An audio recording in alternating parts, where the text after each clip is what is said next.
আমরা যদি সেগুলোর আমরা এখনো ক্ষমতায় আসিনি, এখনো আমরা আমাদের মতন আছি, ওরা ওদের মতন আছে, সবাই সবার মতন আছে, শুধু লুটপাট করছে বর্তমান সমন্বয়কারীরা। আমি মনে করি, বিশ্বাস করি, কারণ এই সমন্বয়কারীরা যাদের 5 টাকা পকেটে থাকতো না, তারা এখন 5 কোটি টাকা দামের ল্যান্ড ক্রুজার গাড়ি নিয়ে চলাফেরা করে। বিশ্বাস করতে হবে।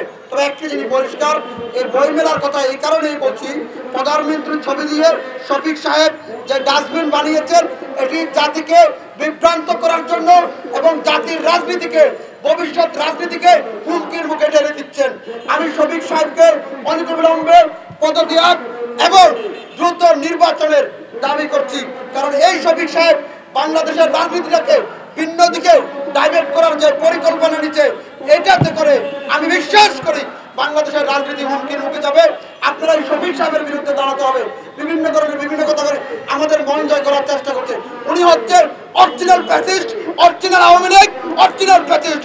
এর ফ্যাসিস্টকে জায়গা যারা দিবেন, এই ফ্যাসিস্টের ফেসবুক স্ট্যাটাস এবং তার বক্তব্য যারা অনুসরণ করবেন, তারাও আমি মনে করি এই ফ্যাসিস্টের শামিল হবেন। কারণ এই ফ্যাসিস্ট সাংবাদিক থেকে শুরু করে সকল বাহিনীকে, সকল কর্মচারীকে, সকল ধরনের জাতির ভিতরে ভেদাভেদ তৈরি করার যে মহাপরিকল্পনা নিয়েছে, এর বিরুদ্ধে যদি আমি সোচ্চার না হই, তাহলে শেখ হাসিনা যা যা করেছে তা যদি আমরাও করি, তাহলে আমার আর ফ্যাসিস্টের ভিতরে পার্থক্য কোথায় রইল? আমার আর ফ্যাসিস্টের ভিতরে মূল্য কোথায় রইল?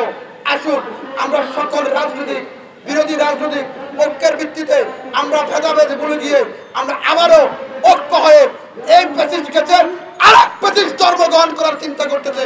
এই জন্মগ্রহণ করা ফ্যাসিস্টের কে রক্তের কণিকা জন্মের আগে এদেরকে বিদায় করতে হবে। ভালো থাকুন, সুস্থ থাকুন। জনতার অধিকার পার্টির পক্ষ থেকে ধন্যবাদ সবাইকে। আল্লাহ হাফেজ।